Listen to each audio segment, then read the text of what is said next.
Here, and Mother Nature certainly looks like she's going to start flipping the switch for those colder temperatures, which means that some animals may also start preparing for hibernation. Typically thought of, though, as sleeping through the winter months. Turns out that's not quite the case. Leanne, you learned about this from experts. What did you discover? So over at the Seneca Park Zoo, veterinarian Dr. Christopher McKinney says that hibernation can differ from animal to animal. But we started with the basics.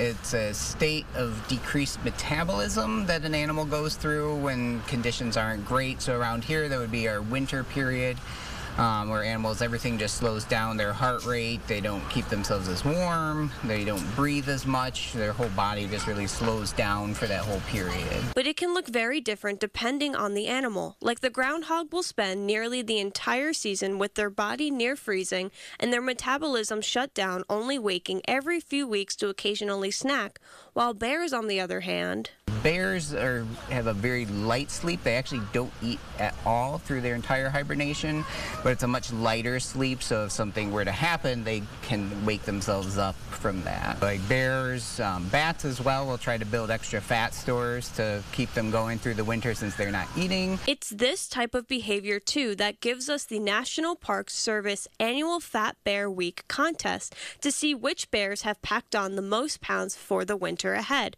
For bears as well, the hibernation period can also double as a pregnancy. Bears actually do, so they mate in the fall, but they don't actually become truly pregnant, so where the embryo is now growing, that doesn't happen until they're actually hibernating for the winter, so they actually have the babies while they're hibernating. Hibernation isn't just for mammals either. Reptiles and amphibians also undergo this seasonal slowdown, and while they share some similarities, how and where they hibernate can be much different than their mammal cousins. Amphibians, so they will actually burrow a little into the ground, but they'll actually freeze during hibernation, and they can concentrate the glucose or sugar in their bloodstream, and it actually acts as natural antifreeze, so it prevents their internal organs from freezing, but all their muscle tissue and everything's actually frozen during that time period. Reporting from the Seneca Park Zoo, Leanne Byer, News 8.